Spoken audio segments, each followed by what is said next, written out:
have Mr. Steppen is excused for tonight, and it looks like every other member is here. Ms. Casey's here, Ms. Dolan, Mr. Thielen, myself, Mr. Dennehy, Mr. Silk, Ms. Shaw, and Ms. McCormick. So we're ready to go. If we could have the Pledge of Allegiance and prayer, please. I pledge allegiance to the flag of the United States of America and to the republic for which it stands, one nation, under God, indivisible, with liberty and justice for all. Almighty God, we implore you to look upon us this night as we make decisions which so greatly affect our Butte-Silver community. Direct our thoughts, words, and deeds so that we may please you and best serve our fellow citizens. Amen. Amen. All right, thank you all. And there's Ms. Cohn. She was getting some agendas printed, so thank you very much for getting that done. All right, so our first item is public comment on any item on the agenda. Looks like we have presenters tonight. So hearing no comment, I'll go to the approval of minutes of meeting held March 31st. Ms. Cohn, before the approval rolls through, thank you for the detail and the length of these. I appreciate all of the work that goes into these, and I appreciate how much information is being shared as well.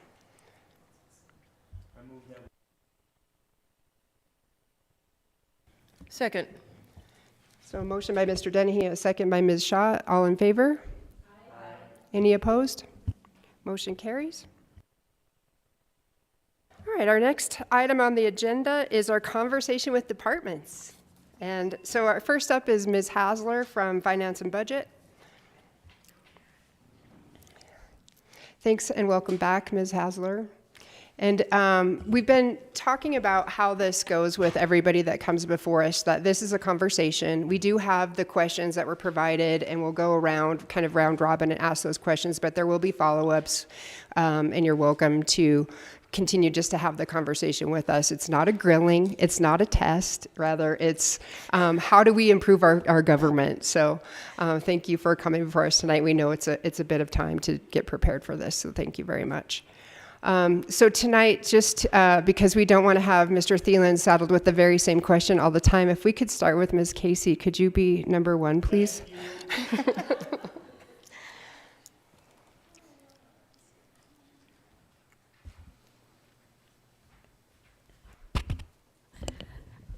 Thank you. Ms. Hasler, our first question that we have for you tonight is, what are the specific responsibilities and duties of the Butte-Silver Finance and Budget Director?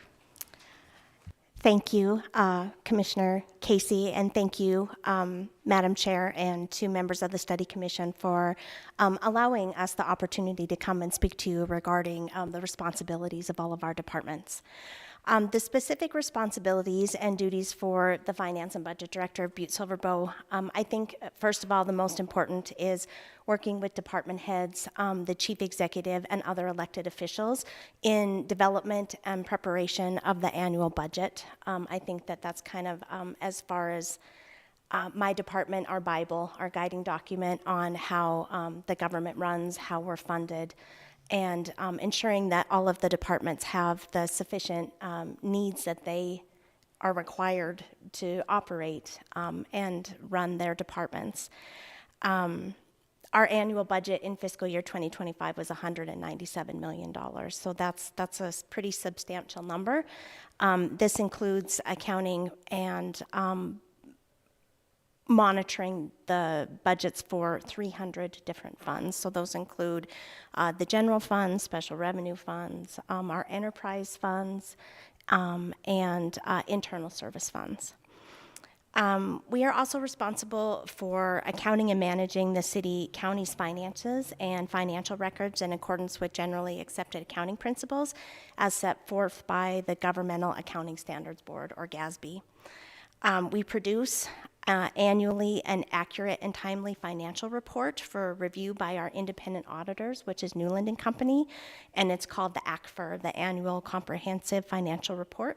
It is also submitted to the Governmental Financial Officers Association for the Certificate of Achievement Award. This has been awarded to Butte-Silver Bow for the past 35 years, and we just recently submitted for our 36th year. Also, when we are submitting this report, it should be understood that we would receive an unmodified opinion, meaning that it is free of substantial errors and presented accurately and fairly in conformance with governmental accounting standards. Sorry, my pages are stuck together. We ensure that all financial and reporting deadlines are achieved to meet continuing disclosure requirements for bonding.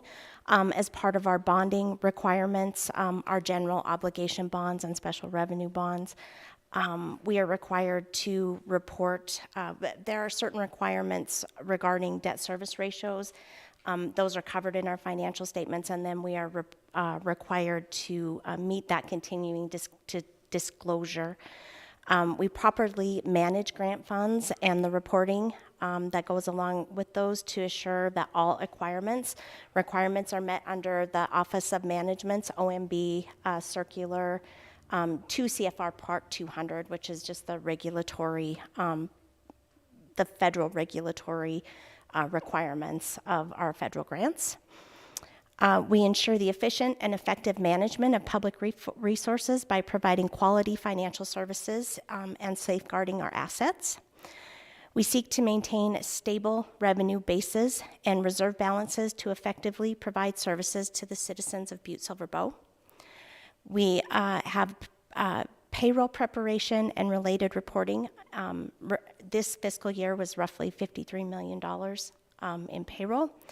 Accounts payable, roughly $73 million in fiscal year 2024, paying all of the bills and liabilities associated with the local government's operations. We have project accounting is also our responsibility. So the ARPA grants, we track all of the ARPA grants, any construction-related projects that we have. The Three Legends Field, when that was constructed, all of the work that was at Stodden Park, people see those as big projects. We break them down into smaller chunks. It's not just playground equipment, it's playground equipment and infrastructure and building and equipment. And so we're tracking all of that to ensure that they're classified and depreciated correctly for the county. We have debt management, so we make sure that all of the debt payments are paid on time. Those are loan payments and bond payments. Utility rates and billing, we're responsible for ensuring that the utility rates of our enterprise funds, which is water, metro, landfill, stormwater, are all sufficient enough to cover the operations of those utilities. We perform various treasury functions, which includes ARPA reporting, which is quarterly until the expiration of those grants, which is in December of 2026. Fixed asset management, so any of the equipment that is purchased through Butte-Silver Bow, we track it. We ensure that we know that the location, if it is transferred to any department, we're just ensuring that, we're protecting the assets that were purchased by either ratepayer or taxpayer funds. Federal grant reporting, we have roughly right now $39 million in federal grants. In the last year, $8.8 million of that was expended. Those amounts are required to be audited and reported in our financial statements, and that ensures being able to track and report those correctly ensures to our granting agencies that we are performing the functions under those grant awards correctly. Development of internal controls within offices inside the local government that also collect cash, such as the treasurer's office or the courts.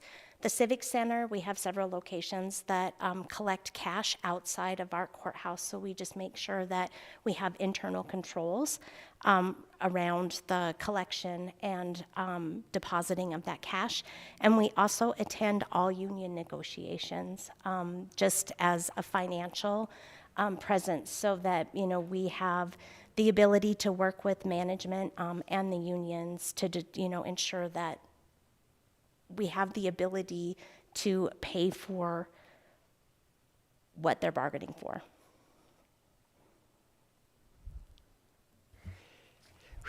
Excellent. Any follow-up questions? Ms. Dolan?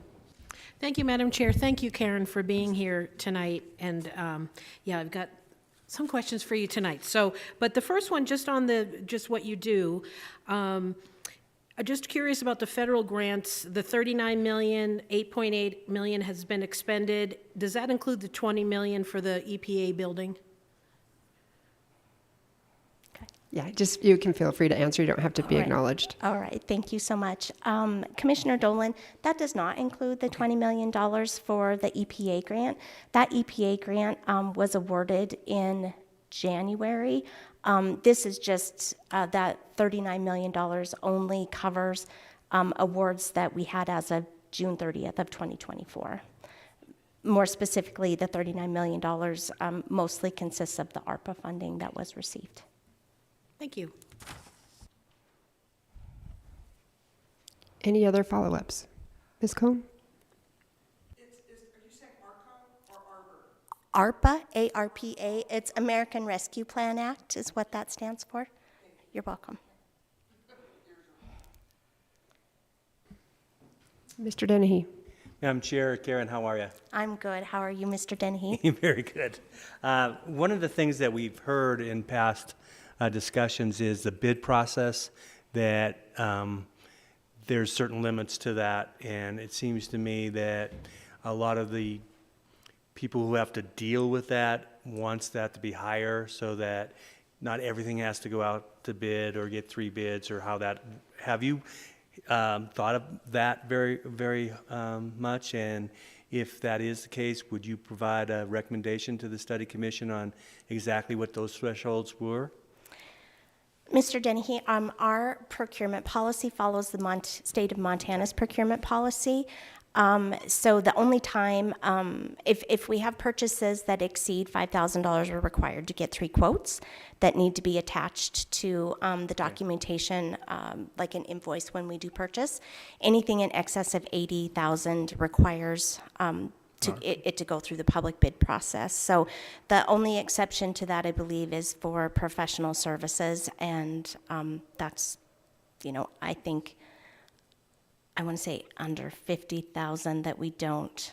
It might have changed. I don't know for sure on that, but we do have a little bit more wiggle room with professional services as opposed to like the purchase of equipment or doing a construction project. Yes.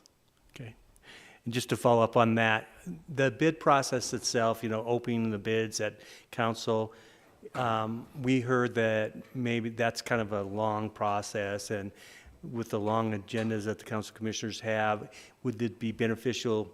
I remember when we were working together, we had it at noon, and those bids were open with the county attorney here, with the treasurers here, with the assessor here, and with the departments here to publicly open those. Have you had any thoughts of that, and maybe referring that back to the council commissioners for doing that again? Yes, thank you for the question, Mr. Dennehy. I do think that having the bids publicly opened, not necessarily opened at council, is a good idea, just as you had stated, where they could be open still publicly at noon, and then even just the totals could be reported back to council for a recommendation, say to the Public Works Department or to whichever department had solicited those bids for their final recommendation to council. But I do believe that, you know, it can be a lengthy process, especially if there are several bid openings in one evening and there are several respondents to those projects. You know, it can really lengthen the duration of a council meeting. Ms. Shaw. Thank you, Madam Chair. And Dan, I totally remember that. And half of my 16 years I was chairman, seemed like a long time. And I can remember that we did it for about a year. I think it was under Paul Babb's administration. And the people came out of the woodwork because it wasn't public and they wanted to be able to come to a meeting in the evening after work or whatever. In essence, it seemed like a good idea, but I just remember that the public outcry about not having them out in the public, the whole shebang, was it didn't last more than 6 months, and I think we went back to the old evening meetings, but there's definitely some pros and cons there, but I remember that for sure.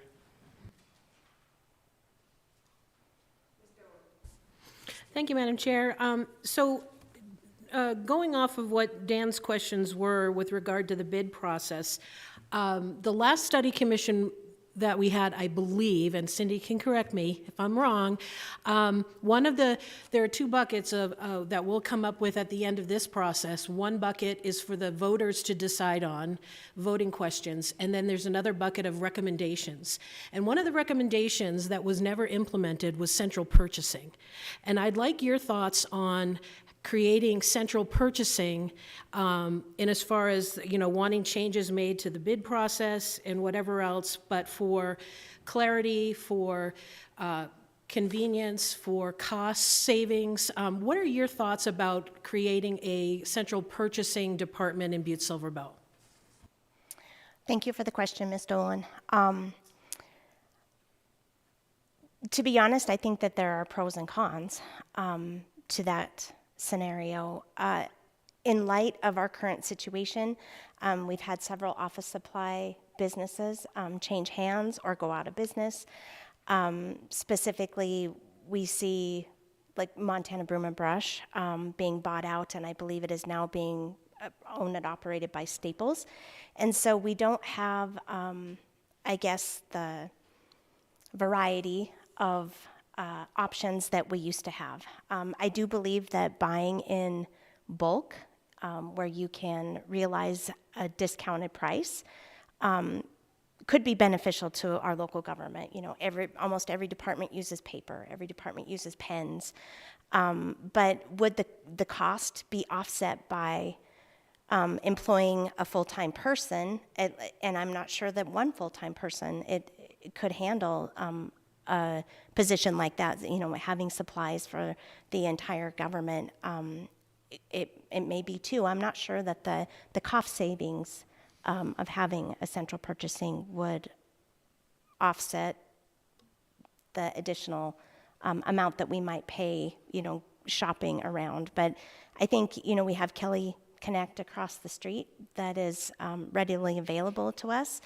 I feel it's always good to support our local businesses as opposed to, shopping on Amazon for the best deal. And so I'm sorry I don't have a more specific answer, but I think that would be something that we would really need to do some analysis around to determine if there were, if it was a cost benefit to the entire government. Ms. Dolan. Thank you. And I'm sorry, I didn't think to put that on the list of questions ahead of time. I didn't mean to give you a question out of the blue, So, but here's another overarching question that I'd like to ask you tonight is the way Butte-Silver Bow does its budget.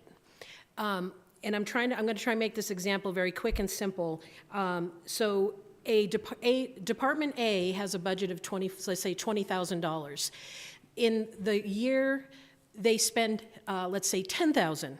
And so they didn't need that extra $10,000. And so when they go to the next year budget, instead of saying, hey, I only spent 10, maybe I'll ask for 12 or 13, they go with the amount that they had last year. So they'll start with 20, and then they'll up that to like 30. And then they get way more money every single year, and it's just a cumulative instead of going back to what they actually spent the year before. Do you understand my question on is that a good way to do things, or is it better to maybe zero-based budgeting?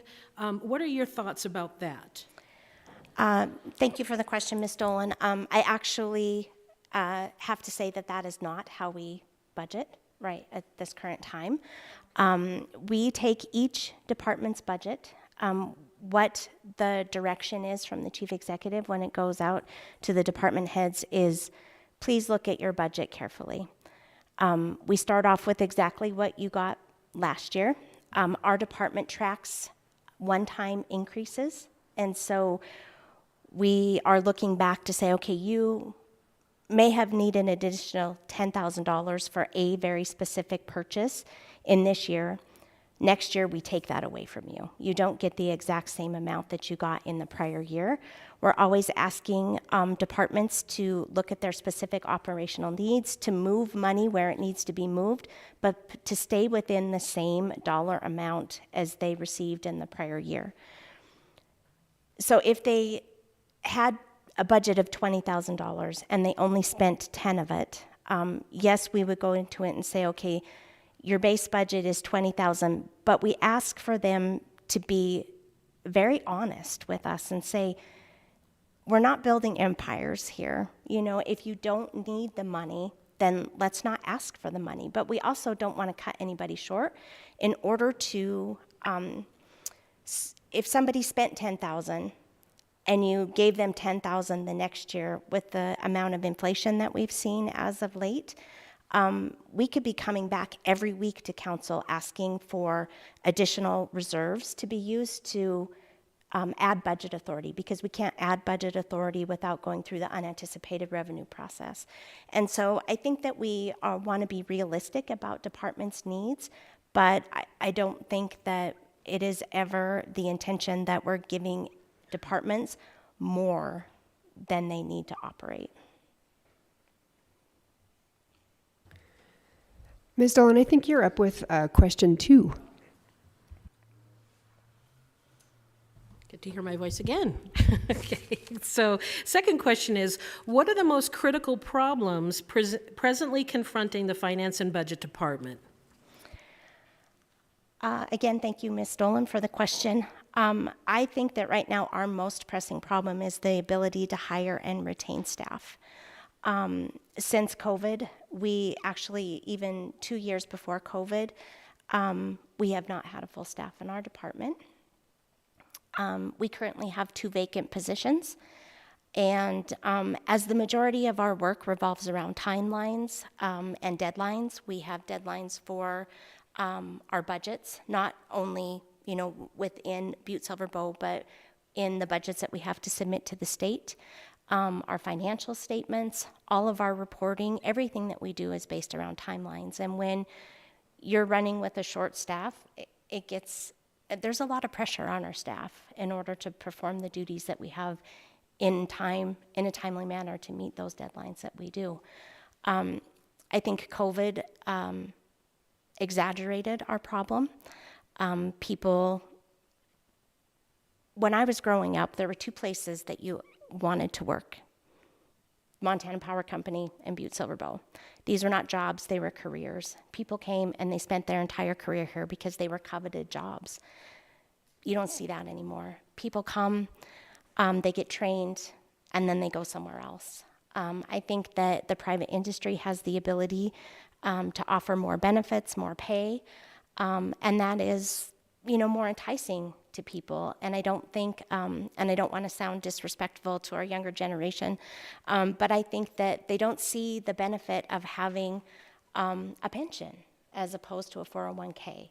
And I don't know that they care. I think that there is, in the younger generation, there's a work-life balance that they find more enticing than maybe a stable, solid career. And that is the problem that we face, is we have 2 positions. One is open right now. It is an accountant's position. Starting pay is $60,000. I worked for Butte-Silver Bow. I came to Butte-Silver Bow in 2010. I left briefly in 2016 and came back at the beginning of 2018 with almost 20 years of experience, and that's what I was hired back at, is $60,000. This is entry level, $60,000, and we have 7 applications, and 3 of those applications are from the same person. So really, we only have 4 applicants for the position, and really none of them are very qualified for the position. And so we just run into that issue where we just can't attract and retain staff. I have a follow-up unless there's somebody from the commission that has one first. Ms. Hasler, you were talking a bit about this pernicious problem of understaffing. And so are you having to go out for contract to meet the demands and the timelines, or is it just falling on you and we hope you stay healthy? Yes, that is correct. In order to bring somebody in, we do have a contract with Danette Gleason that is primarily for training purposes, because before she left, we were still short-staffed, and so she was taking care of so much and didn't have time to train before she left. Otherwise, in order to bring somebody in to do the work, you would have to spend time training them, and then, for a contract, they would just go out the door, as opposed to trying to get a body in there that might be somebody that might stay and make it a career. But as of right now, we are taking care of all of the business with the staff that we currently have. All right. Any other follow-up questions? Ms. Dolan? Thank you. Just a quick two-part question. What is, as far as a entry level or an accountant in the private sector, what would their salary be, and what is the cost to have a contractor like Danette come in and train people? What are those costs? Just curious. Thank you, Ms. Dolan. Our entry-level position at $60,000 came from the salary study that was done, and so that is a competitive wage according to CMS, who completed that study. That actually comes in at midpoint for that classification of accountant. To have Ms. Gleason come in, her contract price is $150 an hour. I believe that, to date, I want to say through December, we had spent $32,000 with Ms. Gleason on her contract. And that was mainly for work on the financial statements, the annual comprehensive financial report. Thank you. Any other questions on this question? All right. Mr. Thielen, you're up with number 3. Madam Chair, thank you. At least it's not number 7. Hi, Karen. How are you? I'm well. How are you? Good.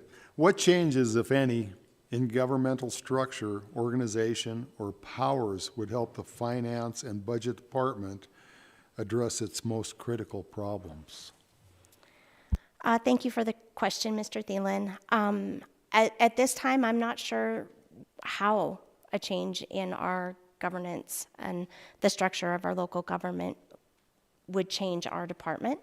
I feel like our department runs pretty efficiently. The only suggestion that I would have, and I actually have this later, as how my opinion on how I think a change could impact our community. But I don't know how it would address our staffing issues. I don't know that having a change in our local governance or our form of government would make working as an accountant any more enticing than it is.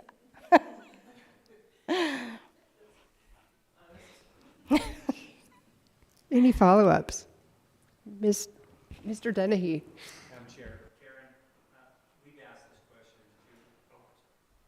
Karen, we asked this question to your colleagues and to some of the elected officials, and you're probably going to get to it later down in your presentation, but there's a number of questions on 2 avenues. One, the present 12-member council, is that too many? And would you, in your opinion, do you think a elected chief executive is a more effective form of government? Or do you think a professional city manager city county manager in this case is more effective. I just would be interested to know your opinion on that, since I worked with you and you kept me out of jail for 5 years, so very smart. Thank you, Mr. Dennehy. I actually do think that having fewer full-time and higher-paid commissioners would be beneficial to our county. And I don't want to discredit the work that any of our commissioners do. I think they're very dedicated, and I don't want any of them to feel like, what I'm saying reflects any of their dedication to our community, because that is not the case. But most of our commissioners work 40-hour jobs outside of this. Many of them serve on boards or appointed to boards and have families. That is a lot of dedication. That is a lot on a plate. And coming from a department that has a lot on our plate, it is exhausting. And I feel like having fewer commissioners who have more time to dedicate to our community would be more beneficial.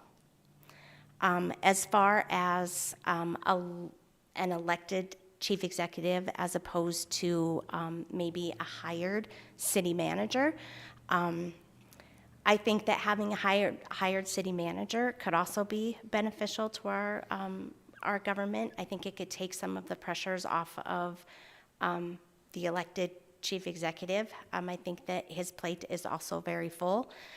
He's covering, the position of running the city, taking care of the county. He's attending the MACO. He's attending League of Cities and Towns. He has a lot on his plate as well. And I think that having somebody in between there could be beneficial for our community as well. Thank you. Thank you for that, Karen. You did pretty much answer this, but I want to just get a little bit more clarity. So when we're thinking about the problems that we're trying to solve by having a smaller commission or having a city manager instead of an elected chief executive, what problems do you think that would help us address? So I think, excuse me, Ms. Brandel, thank you for the question. I think that having commissioners that have more time to listen to the constituents. I'm not saying that they don't now listen to the constituents, but I think that if they had more time to dedicate to these positions, they could find out more in-depth information. They could have more knowledge on some of the topics before them, as opposed to sometimes feeling like there isn't transparency, because I think if you had people that were more full-time, that there would be the ability, they would feel like they had more information. They would have more time to take in all of that information, as opposed to, I feel like as of late, there's, transparency is the buzzword, that people feel blindsided because they aren't, included in conversations. But I think if you're bringing those commissioners in as full-time employees, then it might eliminate some of that in our community, in our government. Thank you for that clarification. And as a seated commissioner, 100% volunteer on this board, I understand that because you have so much bandwidth in a day. So I appreciate that point of view as well. Yes. Other follow-up questions? Mr. Thielen. Madam Chair, Karen, so it's your belief that more full-time commissioners being fewer would do a better job than the 12 part-time commissioners, correct? Thank you, Mr. Thielen, for the question. I think that in my mind, it only makes sense that they would have more time to dedicate to the issues, as opposed to having a full-time job outside of their elected position. Thank you. All right, Ms. Dolan. Just another quick, thank you. Just another quick clarification. When you're saying the elected chief executive versus the professional city manager, you didn't say in addition to the elected chief executive, you'd rather go to a professional city manager, or did you want both? I just want to make sure I heard you correctly. Thank you for the question, Ms. Dolan. I don't believe that a city manager on its own is what I was getting at. I think an elected position, maybe is it a chief executive, is it a mayor, as opposed to somebody who is out in the public, more public facing, and then having your city manager run the day-to-day operations. Whereas in our current form of government, the chief executive does both. Thank you. My follow-up is because when the chief executive was here and we asked him those similar questions, he was telling us that elected chief executive and then beefing up the chief of staff position to have that, have that position as well, maybe not the city manager. That's kind of where we're trying to figure out how everything goes. So thank you for the question. Thank you for your comments on that. I also don't think that we should not be looking at other communities to see exactly what they have. I know Bozeman has a city manager. I think Missoula has a city manager, that we shouldn't be looking at how they operate as well to see if it might not be a good fit for our community. Not that, we want to be Missoula or we want to be Bozeman, but I think that we want to operate our government as efficiently as we can and the best that we can for the community. Thank you. Can we move on to 4? Sure. Karen, what about... Last time it was on and I said a bad word. so now I don't want to even touch that thing. I know. Karen, what advice would you give the study commission in terms of conducting a comprehensive and impactful review of the local government? Well, first, Mr. Dennehy, I'd like to say I've never heard you say a bad word. So, with that being said, I truly think that public input is vital, and getting the buy-in of our community is probably one of the most important things that you can do.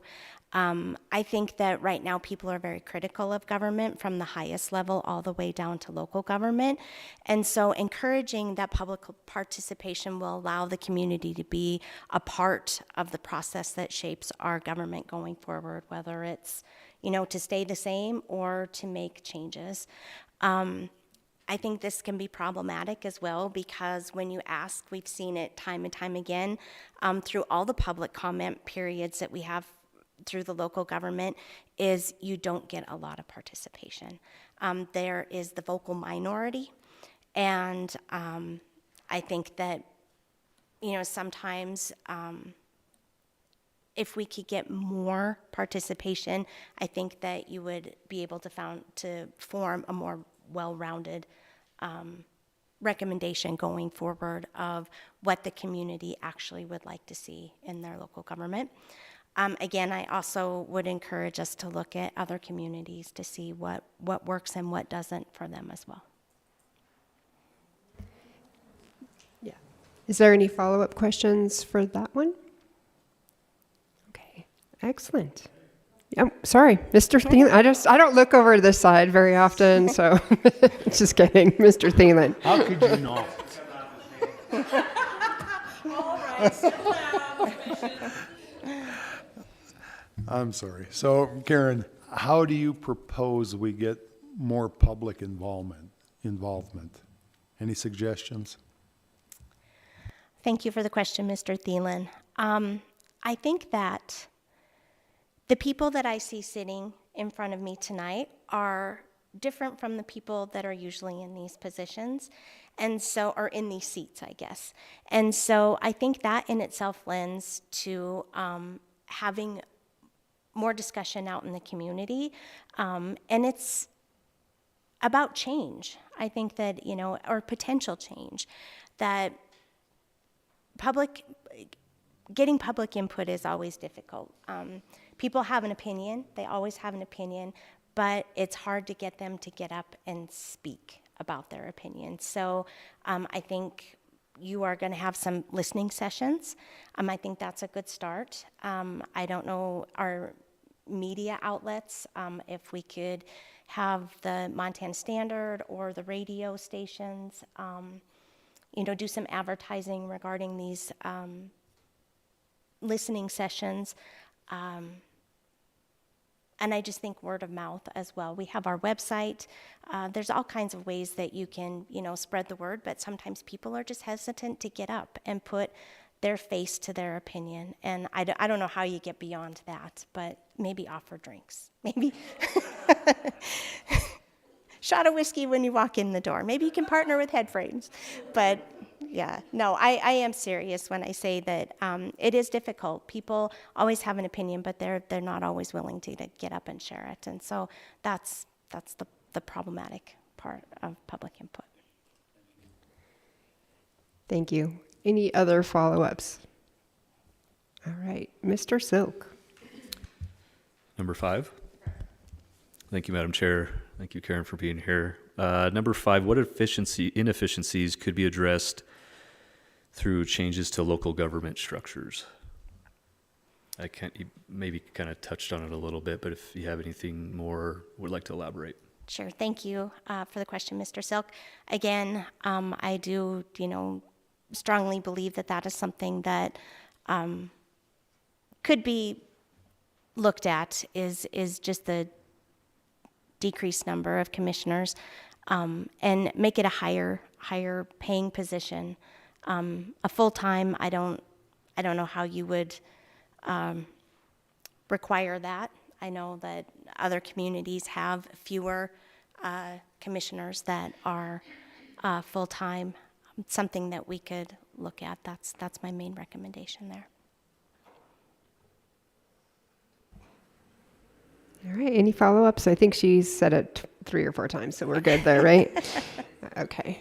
Ms. Shaw, number 6. Thank you, Madam Chair. Thanks, Karen, for being here. No pressure. I told it to Steph, too, and Wendy's. It's no pressure. We're just so easygoing. And we just want to hear what you all have to say. We're not trying to tell you what to do.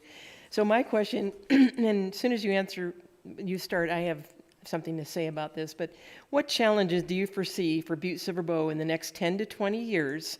And does the current government structure position the city-county to meet those challenges effectively? Thank you, Ms. Shaw, for the question. I think that I have 2 challenges that I think are paramount to our community. The first is funding. I think that our ability to levy taxes is completely almost out of our hands. It's not that we can't levy the taxes, but the process is out of our hands. So the Department of Revenue comes in and they assess the properties, which determines our mill value, which determines how many mills we levy to balance our budget. The Department of Revenue also, through legislation and through 15th chapter, it's Montana Code 1510-420, and is currently under fire right now at the legislature, determines how we calculate those mills. And so I think that there's a misconception that property taxes go to the state. Actually, no property taxes go to the state with the exception of the state equalization mills and the VOTAC mills. That's a 95 mills that was being discussed not last tax year, but the prior year. And so the remainder of those mills that are levied go to the school district and to the county for operations. And so it's kind of out of our hands how we come up with this calculation and the certified values. And that's problematic for us, that we're at the state's mercy when it comes to funding our local government. We are very fortunate in Butte-Silver Bow. We have the ability to levy far more mills than we do, which is a benefit to our community. It helps keep our taxes low. But there could be potential changes at the legislature in the session this year that, could change that significantly. And so I think that is problematic going forward, that, our primary source of revenue is how we can levy those mills, and the certified values are completely out of what we do. The information is given to us by the state, and then we must follow that in order to levy our mills. The second issue that I see in Butte-Silver Bow is growth and infrastructure. Our state has seen tremendous growth in the past couple of years. We have seen slow growth here as compared to some other areas that have seen explosive growth. I think it's only a matter of time before people start coming here. Our housing prices are very low compared to other cities in this state, but nobody wants to build on a vacant lot on Mercury Street. They don't want to build a house there. They want to build south of town. And we just don't have the infrastructure to support that growth. And that's a major issue that we have. I believe that the cost estimate that we had from the study was like $80 million to $100 million. And how do you attract development and growth in a community when you don't have the infrastructure to support it where they want to build? And so I think while all of the community would like to see affordable housing and more housing and retail opportunities, we are limited by what our infrastructure can provide. Ms. Shaw, you have a follow-up?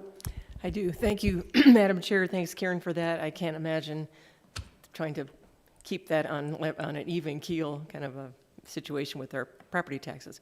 So it's been 20 years since we've had a study commission, 20 years since we've actually reviewed our government. And you are one of the few departments that are listed in the charter. And right now it just says, Section 7.05, Finance and Budget System, there shall be established by ordinance and maintained a Finance and Budget Department. That's all it says. And all I can think of is all the things that you've told us that you do and that your department does. And for future reference, like let's say we leave it as is in the future, in 10 years, nobody will know exactly what you do. And some of our other departments are detailed. And you got to remember the charter is a general kind of a document. It's our Bible. But we talk to like Eric Hassler, your husband, about Superfund and how there's nothing in there, and that's got to be changed. And there are other things. In 20 years, a whole lot. We didn't have IT back in 20 years ago, and look at us now. So I just wanted you to keep that in mind, and we might want to talk to you about maybe drafting something. I don't know if the rest of the commission feels the same way, but just the fact that that's all we have to say in the charter right now about finance and budget. And we did pass something 20 years ago that said that the F&B department would summarize the annual report, compare it with previous year's budget, and publish it in a prior paper, a published paper, a paid paper, prior to the public hearing. And I know that you have an incredibly comprehensive document that you put out every year with the budget, and I think that's pretty well covered, but this is kind of archaic, talking about putting in a paid publication. So anyway, but I just wanted to throw that out there because this has been 20 years since we've talked about a lot of the departments. But thank you for what you do. Thank you.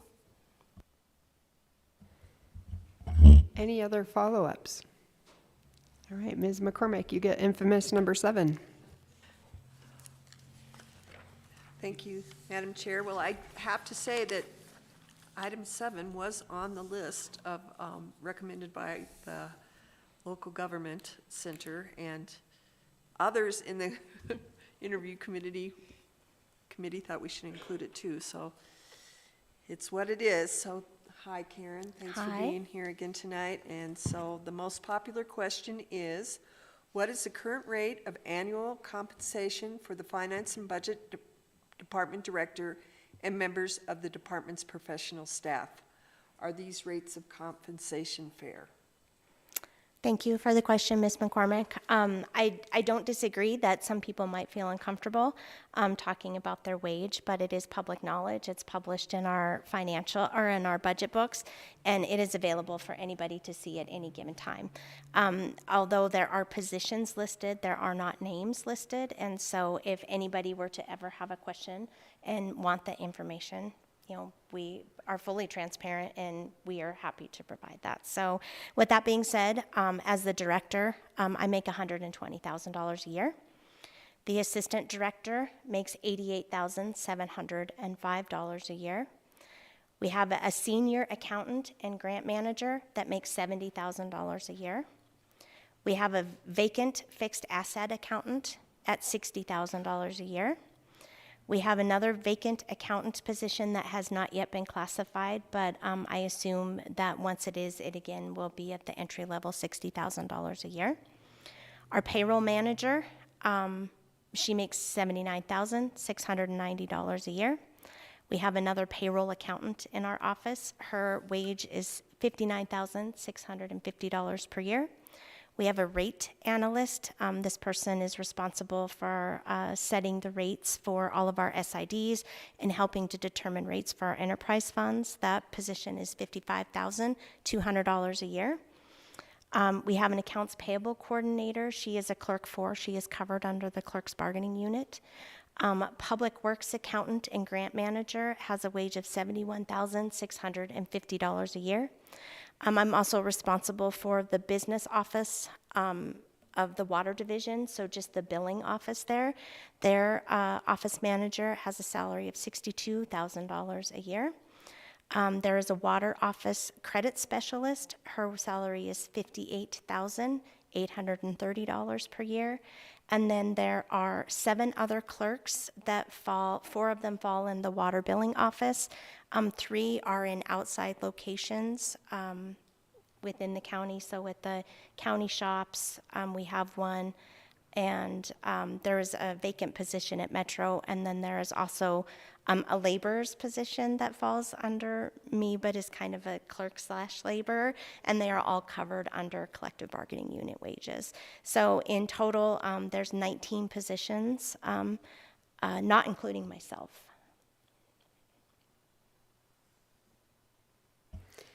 Excellent, thank you. Is there any other parting thoughts that you'd like to leave with us, or anything else that you'd like to add?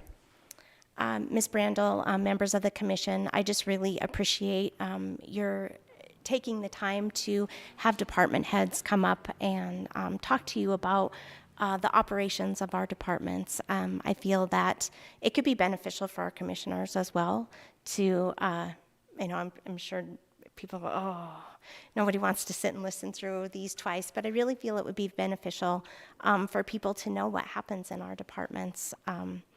I think, there's a lot of mistrust amongst the citizenry of the whole United States regarding local government, not local government, but government in general, all the way from the office of the president all the way down to local government. And I think it might help build some trust when people could actually see what happens in our departments and the work that we do on behalf of our community.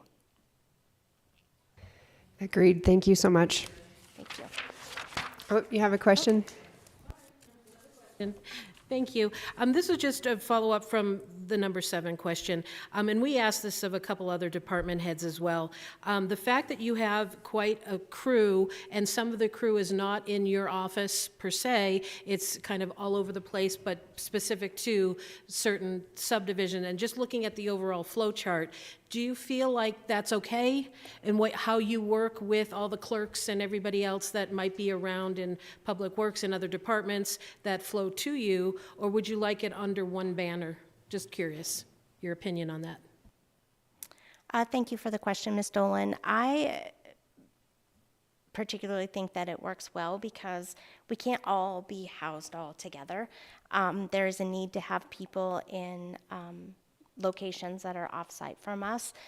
Specifically, like the water company is right across the street, but they could fall under the Public Works Director, but as far as the work that they do, it is more financial in nature than it is related to the operation of the utility. And so in a perfect world, would it be great to have everybody under one roof? It would be easier to manage those people, certainly, but in our particular situation, I think that it works well. My apologies, Ms. Dolan. All right. Any other follow-up questions before we let her off the hot seat? All right. Excellent. Thank you. Thank you. Next up, we have Steph Johnson with the Butte-Silver Bow Public Library.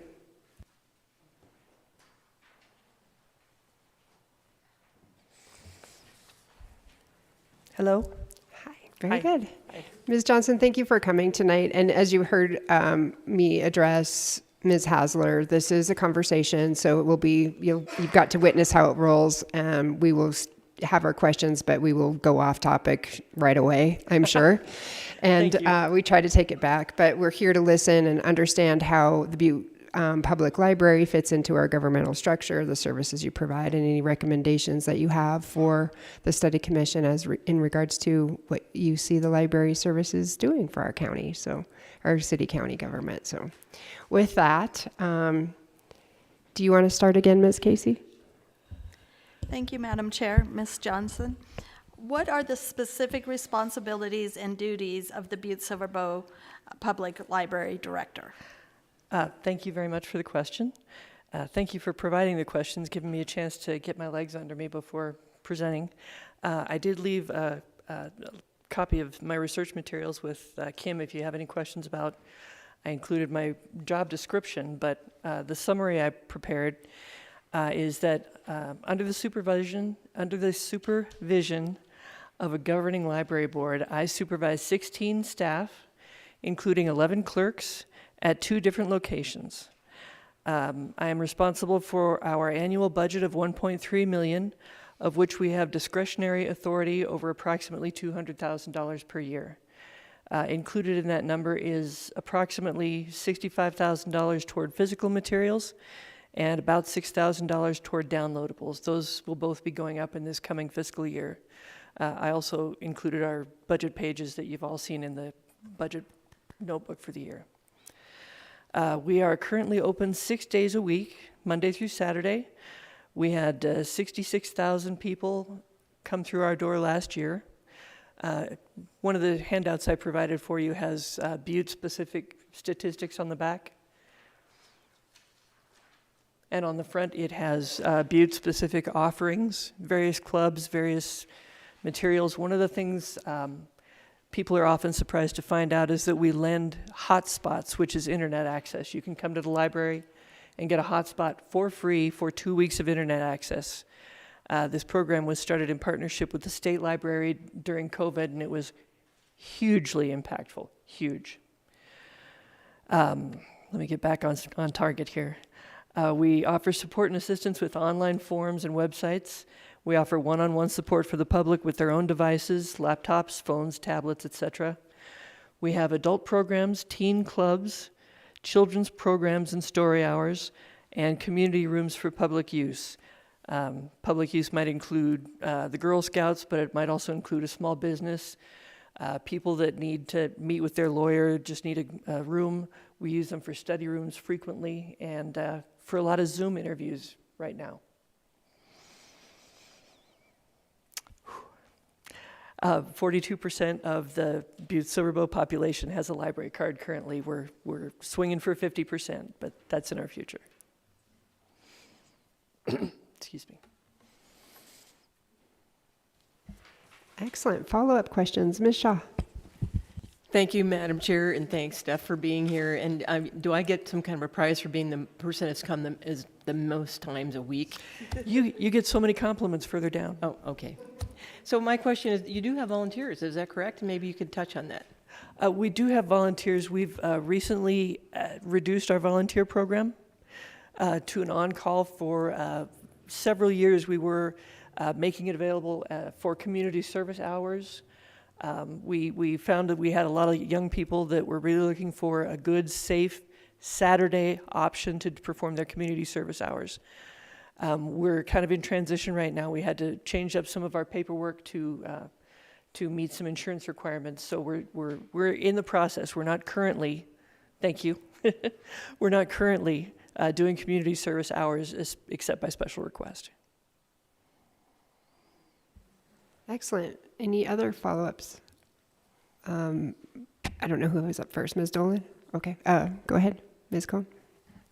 Mine relates to exactly to what both of them said. I think a lot of this has to do with the paperwork that you guys fill out, and shame on you, several of you forget to get it in on time. I'm only tracking 9 of you. At the library, Sherry has to track dozens and dozens, and they might be there one time for an hour or 30 minutes. So I think that's part of why their volunteer program has been let go? Tapered off. Tapered yeah. off. I'm going with Tapered that. off. It's just too difficult to manage because of all this new paperwork. So the workers' comp management forms, that's what you're speaking about? It's part of that. Ms. Dolan? Thank you. I'd like to ask you, and thank you for being here, and thanks for what you do. It's so important. But I'm kind of curious your opinion on having that second location. We know that the Butte Plaza Mall is nothing to the folks. Of course, Elena Furco has been great. But down at the mall, the change of a mall is so different now today versus 20 years ago. And so I'm wondering if, and there are current changes in the mix right now with the mall. Do you have any plans to move that? How successful has that been, that second location? Or will you end up reverting back to one location? I just kind of want your thoughts on that and the success or changing with that issue. Thanks. Thank you so much for that. I appreciate it. I know the mall has been in flux. I haven't met directly with mall management, but the impression I'm getting from Ms. Furco, who has been the mall manager there, is that the new ownership will be really open to continuing to provide space for something that's so important to the community. In terms of traffic numbers, of course, with general traffic at the mall declining, we haven't seen great numbers, but we have a very serious contingent that is really struggling to come uptown when the streets are bad, that really struggles to make it uptown. Parking issues come into play, and but what I hear mostly is that people really appreciate having a location that has tons of parking, a flat, level pavement to walk in on. And honestly, the location that we have right now is directly across from the movie theaters. Spectacular visibility for us.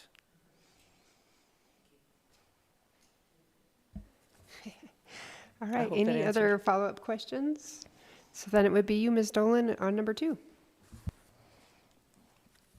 Okay, what are the most critical problems presently confronting the Butte-Silver Public Libraries? Plural. One of the documents provided was the strategic plan from the library board. It's a 3 to 5 year plan. It was implemented. Oh, I'm sorry, I didn't do a printout on that. I didn't want to bog you down with all my. Kim has a copy if anybody wants to take a look at it. But the primary focuses were facilities and staffing, collection development, and community outreach. So those are our big goals. Of course, everybody's going to say funding is always a challenge. Current economic climate certainly highlights this. But the legacy of the library has always been providing information tools to everyone as widely as we can. And I don't think the need for information tools and information access has gone down. I think if anything, it's become even more challenging. We're trying to meet the needs of a growing population with growing information challenges. I can't tell you what, it was fairly traumatic when Town Pump quit giving out paper job applications. We had a lot of help. We helped a lot of people just complete a job application online. Checking your Social Security online. How do I file my taxes online? And I think these are the places where we're really doing more than just reading books all day at the library, frankly.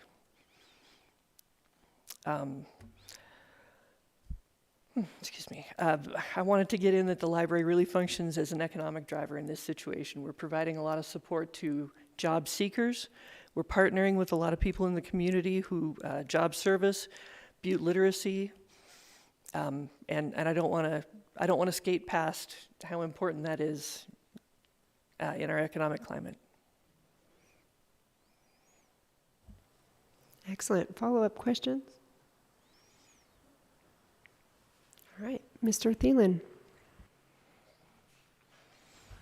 Madam Chair, Ms. Johnson, thank you for being here.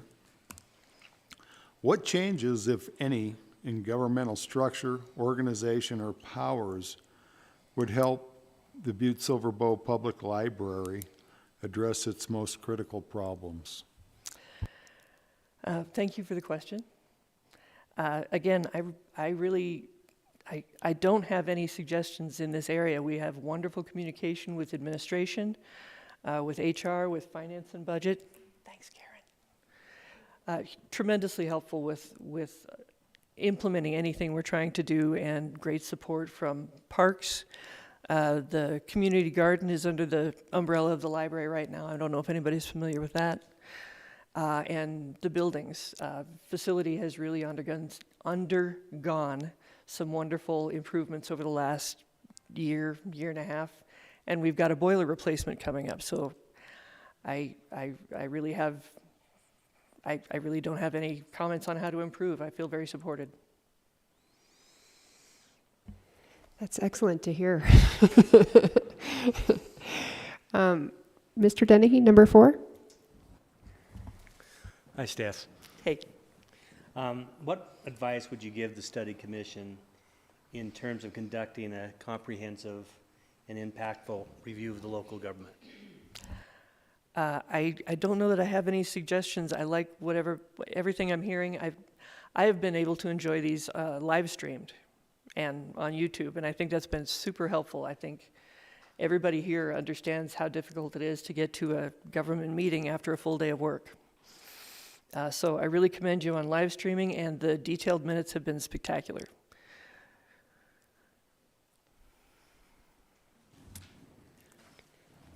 Thank you. Mr. Silk, number 5. Okay. What inefficiencies could be addressed through changes to the local government structures, if you have any? Again, I'm sorry to disappoint. I really don't have anything in this field. I just see everybody working hard. Great, thank you. Rolling right along. Number 6, Ms. Shaw. Thank you, Madam Chair. Steph, what challenges do you foresee for Butte-Silver Bow in the next 10 to 20 years? And does the current government structure position the city and county to meet those challenges effectively? Thank you for the question. I really think so. I really think thanks to my board, thanks to the direction, we've been lucky enough to have commissioners serving on the library board, and that's been hugely helpful in keeping us lined out and reminding us of where our responsibilities lie and helping us operate effectively. Again, I just want to, the real challenges I see are expanding services. The library has so much capacity to help with economic matters, with information matters, with entertainment, ongoing, lifelong learning. That's what I was trying to search for, lifelong learning. And I think in this technological environment, that's more important than maybe anything else we do. Follow up? Yes. Thank you. I was on the library board once for several years with the previous administrator, and it was anything but boring, I'm just saying. But it was awesome, and I thoroughly enjoyed it, but it was an education because the library board is autonomous, and it's like the health department, and the library board hires and discharges their director. I serve at the pleasure. Could you kind of give us a little rundown on that, how that works? Oh, yeah, the Public Library Board of Trustees is a governing board rather than an advisory board. So they have to sign off on my preliminary budget. They keep track of what I'm doing every month. We do a monthly meeting where I do financial reports and operational reports, staffing reports. Keep me from spending it all on gummy bears, I guess. Don't put that in the record. Mr. Thielen? Yeah, Steph, hey, I just have a question. As I sit and listen to you. Thank you for what you guys do, and you're an essential part of the community. What suggestions would you have for this commission to be able to help the library become more vibrant if it can be? Thank you for the question. That's very kind. I honestly, I'm so excited about the kind of questions you're asking, not just of myself, but of everybody that you've asked to come. I just think disseminating this information is huge. I would be very interested in what the library can do to help support this study. It's in everyone's best interest, and I really do think the challenge is, I think the public is very invested. I think the public cares very deeply about what we do, but again, after a full day's work, it's really hard to get everybody fed and get everybody in the car and get down to a meeting. So I applaud you, and I will be really thinking about your question. Thank you. Ms. Dolan? Thank you. Again, thank you, Steph, for your answers tonight. So to go along with that, in the question that Dan had asked of Karen earlier, first, the number of commissioners, part-time versus full-time, and then chief executive versus city manager. I'd like your opinions on both of those, and your opinion of whether or not the library should remain autonomous with your governing board, if there's some statute or something that we have to follow for it to be. So I just wanted a little clarification on that. Thanks. Thank you for the question. In reverse order, yes, Montana state law, Montana Code Annotated, is Title 22, and it stipulates that the public library system will be governed locally by a library board rather than an advisory board. I really struggle with the chief executive, city manager question. I really don't feel like I'm qualified to give anything but the most layman's opinion on that. Ideally, I guess both. And as far as fewer commissioners and having commissioners be full-time, again, my very layman's answer would be that I have a really hard time saying there should be fewer people involved in government. I think the current system of a larger number of commissioners who are not full-time employees brings a breadth of knowledge to the process that you couldn't replicate if somebody had to quit their job to serve on the commission. I hope that works. Appreciate that. Thank you. Mr. Dennehy? Steph, we'll take you up on helping us get the information out on our recommendations and the final plan. Thank you so much. Any other follow-ups? Ms. McCormick? Thank you, Madam Chair. Hi, Steph. This is the last question for you. Oh. What is the current rate of annual compensation, I'm reading off, for the Butte-Silver Public Library Director and members of the library's professional staff? Are these rates of compensation fair? I provided the org chart, and I'm sure you've all seen the budget pages in the budget book, but let me just read them out for you here. My position pays $81,000 and change. My position requires a master's degree. The adult services librarian requires a master's degree. That's compensated at $65,854. The reference librarian requires a master's degree, and that's compensated at $54,912. We also have a technical services supervisor who's compensated at $49,212.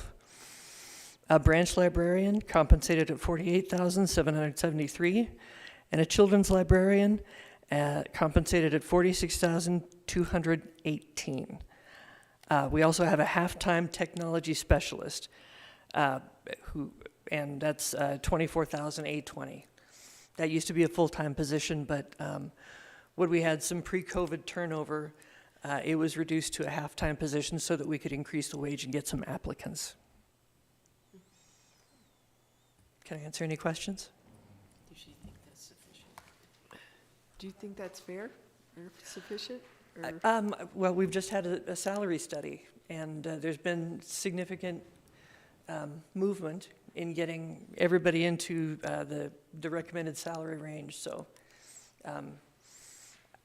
it's significantly less than people could be making in Bozeman or Helena or Missoula. And I don't want to discount the work that my team is doing, because they're spectacular. But it is falling within the guidelines, and it is moving in the right direction. Ms. Cohn? Could you address how many clerk positions there are? Yes, there are 11 clerk staffers, but the position breakdown is 4 library assistants, which is a clerk 1, and 3 library associates, which is a clerk 2. The designations changed over the last negotiation cycle, but we were happy. We were happy with the negotiation because we got everybody back into the single clerk's pay matrix, which was huge. So, I'm a member of the library staff. I am a level 2 clerk, I think. Level 1 clerk? I think you're level 2. I think I'm level 2. Yeah, she used to be a clerk 3. So for several years, the clerks were separated. We were within the clerks union, but we were separated out. And at one time, this decision was made because I think their insurance wasn't covered and ours was, or something. It was felt like, to make it equitable, some things were given to us that the other clerks didn't have. Well, now it is 10 or 15 years later, and we were paid significantly lower. Like a clerk 3, a library clerk 3 was paid way lower than a clerk 3. So it's finally been this year, we've been rolled into full-fledged membership of the clerks union. However, the county, I think, insisted that we come in at a lower level. So I was a library clerk 3, and now I'm a clerk 2. So we're not happy about that. And I think one by one there will probably be some changes, but that's what she's referring to in the changes of the library clerks being fully integrated into the clerks union. Thank you. Any follow-up questions, or Ms. Dolan?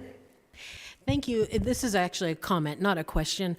But with all the high-tech stuff, I really appreciate the Butte Library still being old school with books, and the fact that you sell books when they've kind of reached their maturity and you roll them over, but to allow the public to come in and buy those books. I do it a lot, and I love it, so please don't stop doing that. But I just appreciate the fact that, people still love old school books and reading from a book and not a tablet, so thank you for that, and that offering to the public. It's so appreciated.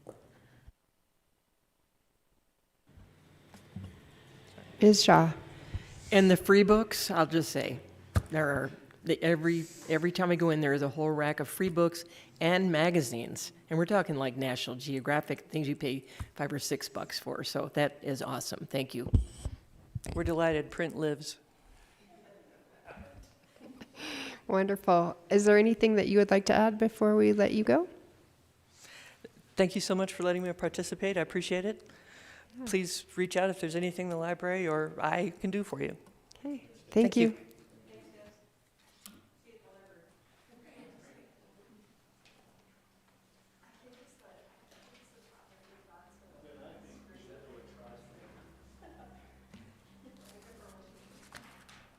That's just a...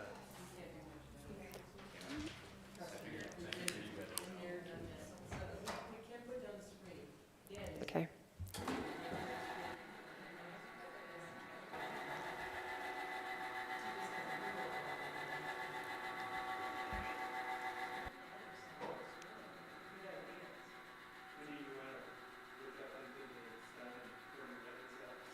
Yeah, sure. Yeah, it's perfect. So Ms. McGrath, you're our first elected official to come before. We've had department heads before, so thank you for being first up in the elected official category. So Thank you. we're welcome to have you tonight. And of course, hearing your perspective as an elected official is very important to us, especially as we're considering these questions regarding the structure and function of government. Being internal to that structure and function and elected offers us a unique position or unique perspective. So we appreciate you taking the time out to do this with us tonight. As you heard from as I address the other directors, this is not a grilling, it's a conversation. So please feel free to go back and forth with that so you don't have to be acknowledged by the chair to answer the question that the commissioner gives. So I will start off with Ms. Casey. Thank you, Madam Chair. Thanks, Wendy, for being here. The first question is, what are the specific responsibilities and duties of the Butte-Silver auditor?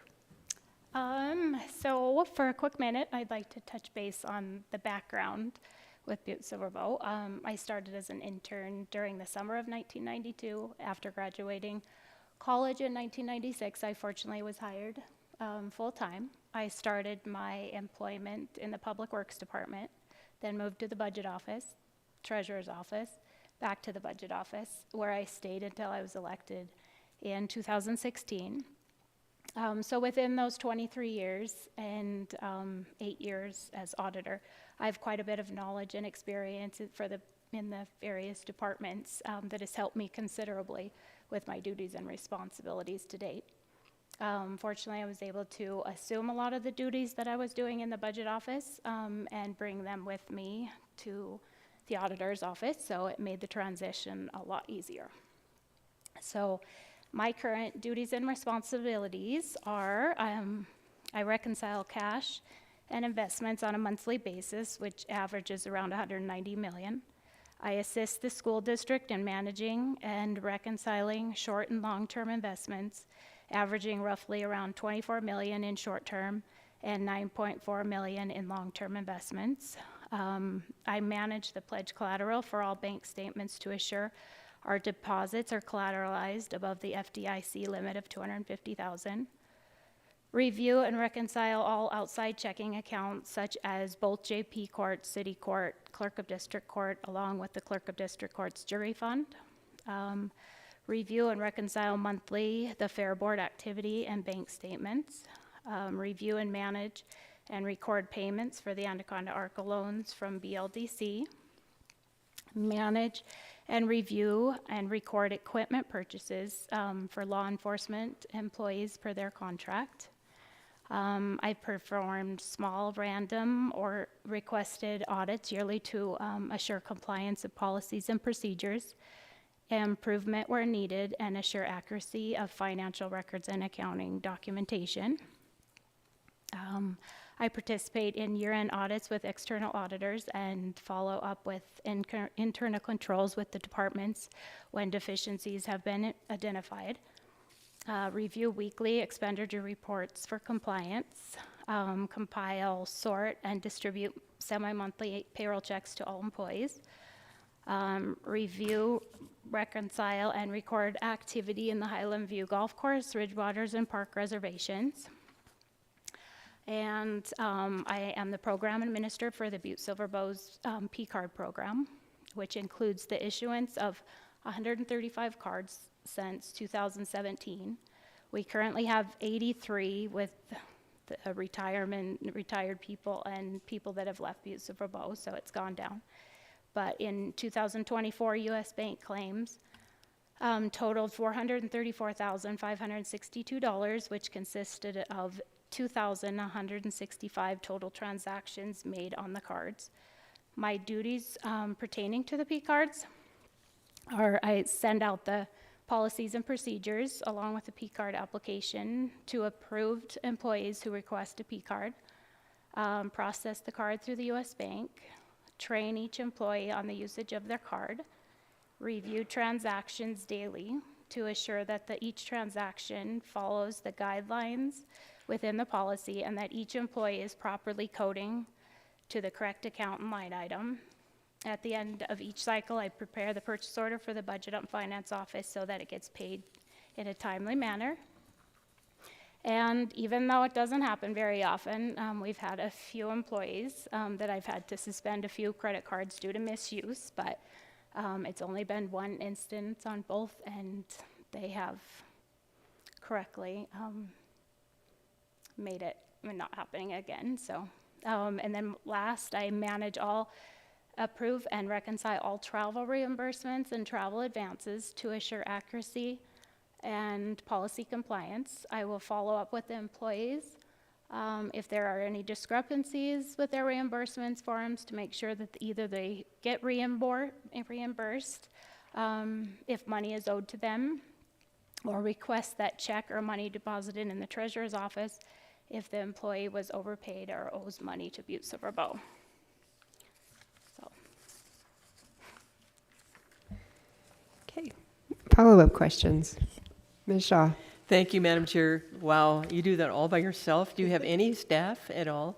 Or I do you share not. some staff? Okay. That's one of my follow-ups that will cause a, yeah.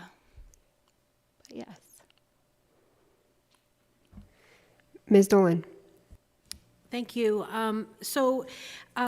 Let's talk about the fact that the past study commissions have wanted to eliminate the auditor's position because auditing positions have been eliminated across counties across the state of Montana. Do you feel like you need to have a separate office, and I understand you're elected, but the fact that, 20 years ago this was a very hot topic, but that said, it's not about people, it's about the position itself.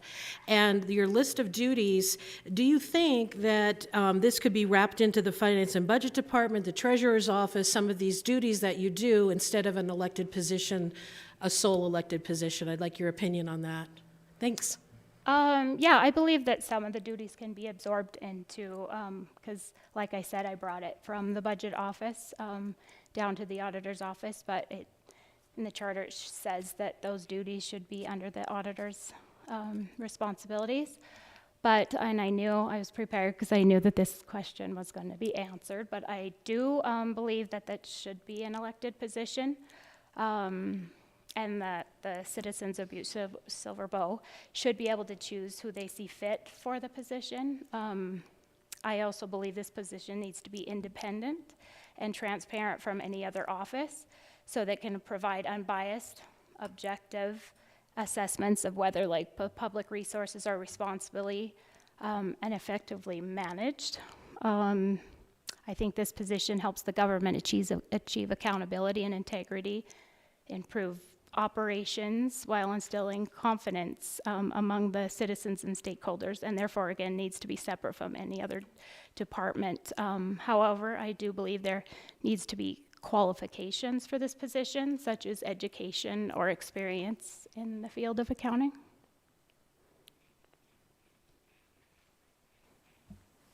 Ms. Shaw. Thank you, Madam Chair. I might add, I was in the 2004 Study Commission and the previous 1994, and the one that Dan was in, 25 years old, something like that, in the 80s. Anyway, twice, in the 80s and in the 90s, they were twice put before, well, once to the voters, actually, and once was shot down. But the one I was in 2004, shot down, it's about the voters, the voter deciding if they want the checks and balance that your department provides for other departments, nothing against our, departments of the county that are not elected, but I think the voters have spoken many times, and the improvement, in my opinion, over 2004 and now is immense. You've done an awesome job. Thank but you. I believe the voters have the right to ask for an independent auditor. Let's just call it that. That's what Right. you are. Okay, Yes. thanks. Ms. McGrath, you mentioned having a requirement for qualifications to run. How would you see that working? Would it be language in the charter? How does that work, I guess? I'm not sure how it would work. I just think it would be beneficial for this office just to have somebody with experience like I do. I have both the degree and the experience, but just coming in blind, I think it would be hard for somebody that don't have the knowledge and accounting background to, grasp some of the concepts. And, I think there's the training and would be a little bit more difficult. So that's where my thoughts were. You wouldn't want me to take the job, that's for sure. Nor could I do your job, so. Or Mr. Denny, he Yes. says, him either. Other follow-up questions? Ms. Dolan? Thank you. Wendy, could you explain, especially to folks watching tonight, currently, what are the qualifications to run for auditor in Butte-Silver Bow? Is it basically 18 and a pulse?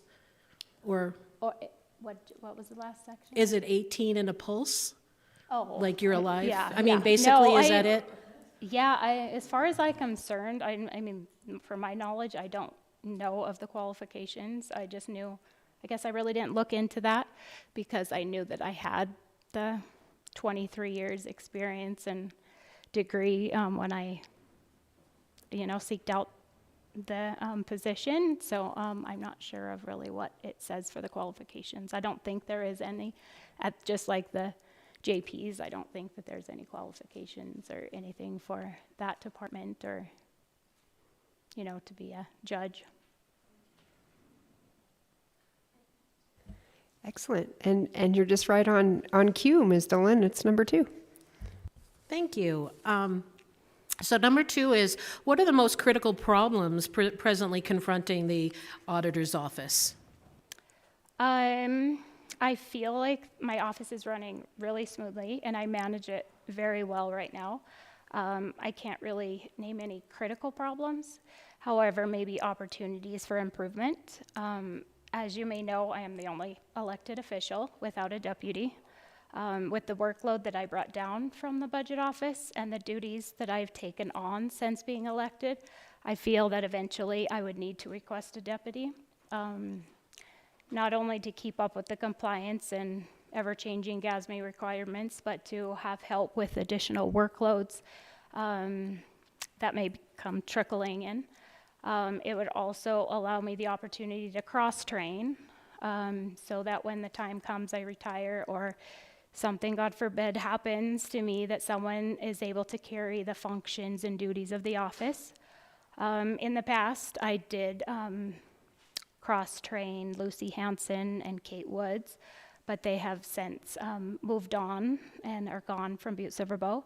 It has been a discussion and talked about cross-training with someone in the budget and finance office, but with their workload and recent transitions, their time hasn't allowed for anybody to get on board quite yet. And it also poses a problem when I am the only one in the office and have to leave for lunch or meetings, personal appointments, vacation, sick. The door has to be closed. I did, get the advice from Eileen because I was really worried that I always had Jack Fisher show up at 8 o'clock in the morning and see if I was there, So I was worried about the public showing up and seeing if I was actually in my office. But, life happens and I have to be places or leave for a bite or, appointments or trainings with credit cards, and it always can't be open. Currently, I stick a note on my door and I leave my email on the note, and I am readily checking. I have notifications on my email, my phone, if I have anything come through with Butte-Silver Bow. So anybody can contact me at any time, even when I'm on vacation. I was in Cancun at my son's wedding, and I was taking emails and when I could and helping out. I've also given my personal cell phone to people, especially for the P card, in case someone needs to reach me for immediate increase in their spending limit. I even had a call from the fire department at 1 a.m, and because they needed to book flights immediately for their fire deployment to California, that they were leaving the next day. So we were able to successfully increase that so they can get those purchased. But with that being said, the deputy concern is my only worry at this time for cross-training purposes and someone manning the office at all times. It seems to work well for me now, but for any new auditor maybe coming in, it might have a little challenge, I think, in the future. Any follow-up questions? Ms. Dolan? Thank you. Could you speak to, I know you gave us a little bit of an assessment of being a one-person office, but what is the public traffic into your office? I mean, I know that a lot of things happen online and email and things like that, but what does the foot traffic look like? Just curious. I honestly don't have a lot of foot traffic from the public. I have a lot of traffic like within the courthouse coming to see me, and phone calls from, I've had a few from the community, but and phone calls, so not really foot traffic that I mean, that's why I feel it doesn't cause a problem right now, and me leaving notes to be able to be readily available until that time comes where I can get a deputy.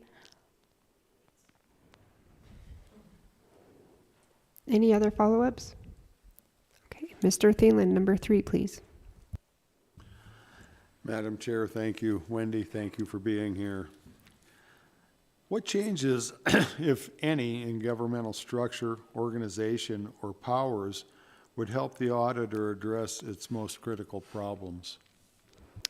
I don't really feel that any changes in the structure and organization would have an impact for me as the auditor.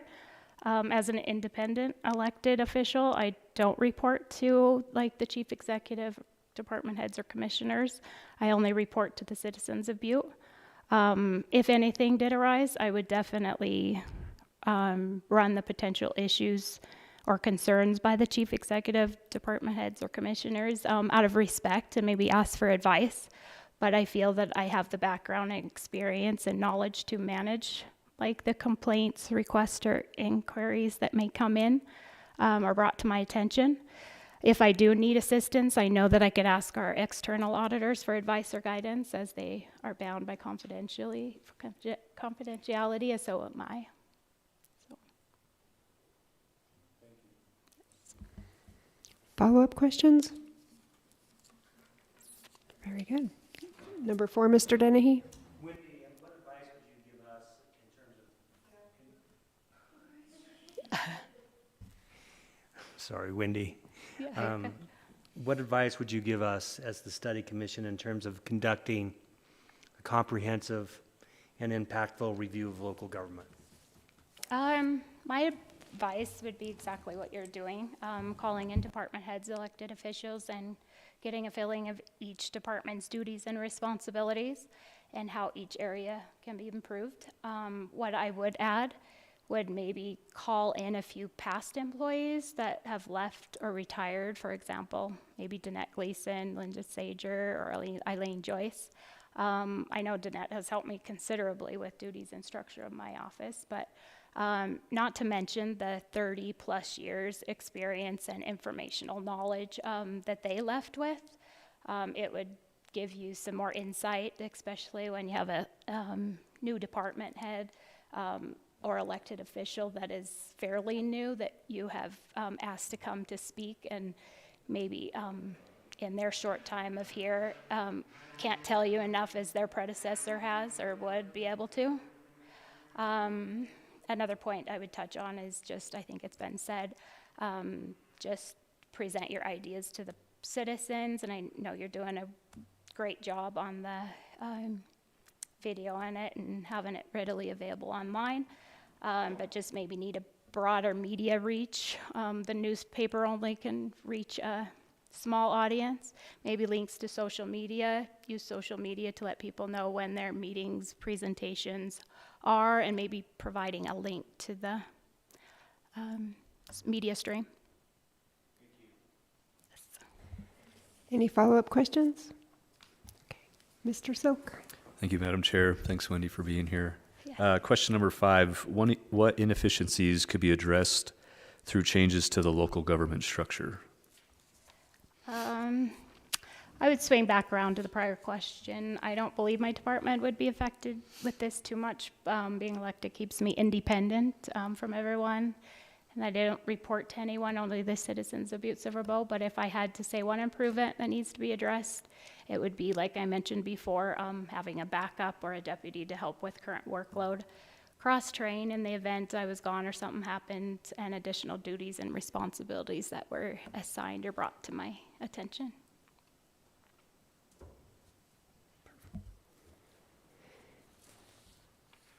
Did you want to give your follow-up question? Wendy, we've asked all the folks that have been in front of us just a simple question, and it seems like every meeting or when we're out in public, we have two really questions that come up fairly often. One would be, what do you think about making the council district smaller, or the members of the council smaller? And the second one, what's your opinion on the current form of government in terms of a chief executive versus a city county manager? These are just, help us in your opinion. Yes, I wouldn't be opposed. I haven't really looked into it further or thought about it a lot, but I wouldn't be opposed to either one, having a city manager or decreasing the council of commissioners. I do agree with Karen, like with the time allowed for having maybe 4 full-time commissioners, being able to spend more time, with the questions and concerns with the community. But I think they're doing great. I think the 12 commissioners and being able to hit their certain districts, but I think the time restraint would, be beneficial to Butte-Silver Bow. And chief executive and city manager, as far as I've looked into, I know that it has been beneficial and rewarding in other counties, but that's as far as I kind of got, because I really haven't put much thought into it. I've been quite busy, but I think I'm for a city manager for sure. Okay. Thanks, Wendy. Yes. Any follow-up questions? Okay. All right. Ms. Shaw. All right, Wendy. What challenges do you foresee for Butte-Silver Bow in the next 10 to 20 years, and does the current government structure position the city-county to meet those challenges effectively? Talking about the future. Yeah, I do. I feel like one of the biggest challenges, and Karen touched on it to a pretty good point, but is funding. Not enough money to kind of go around to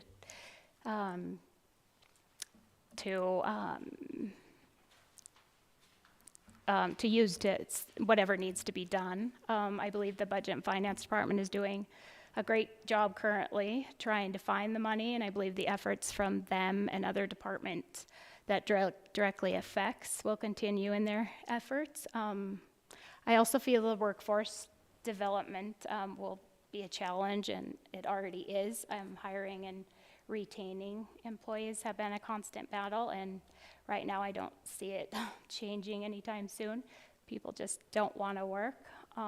I feel that institutional knowledge with our current long-term employees is so important to pass on to future employees.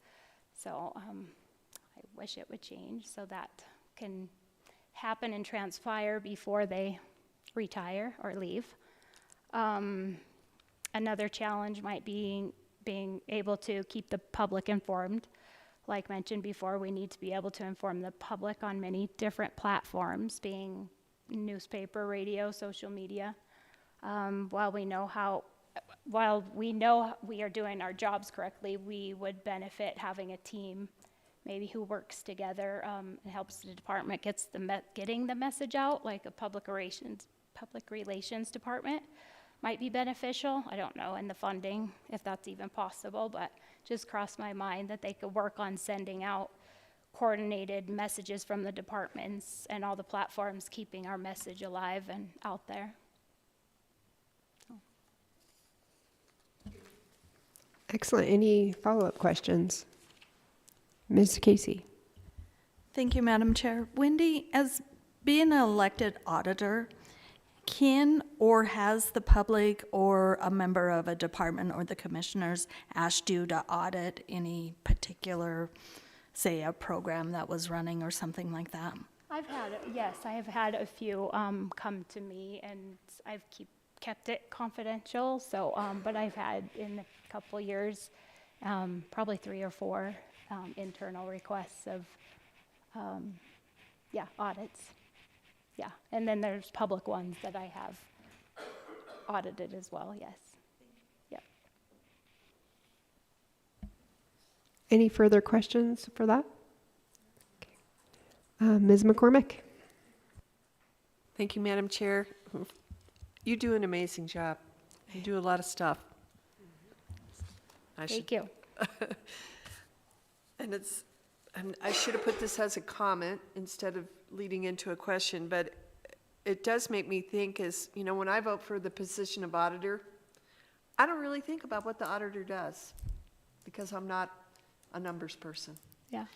And so having it be an elected position, I think we leave ourselves open to not getting someone with such great qualifications, but that's just my opinion. Anyway, get back to what we're doing here, and I'll ask this question. What is the current rate of annual compensation for the BSB auditor? And do you think this is a fair compensation? The budgeted salary for the auditor in 2024-25 fiscal year is same as all the other elected officials besides the county attorney and I believe the sheriff, is $90,260, and benefits totaling $31,851. And yes, I do believe that the salary and benefits are a fair compensation.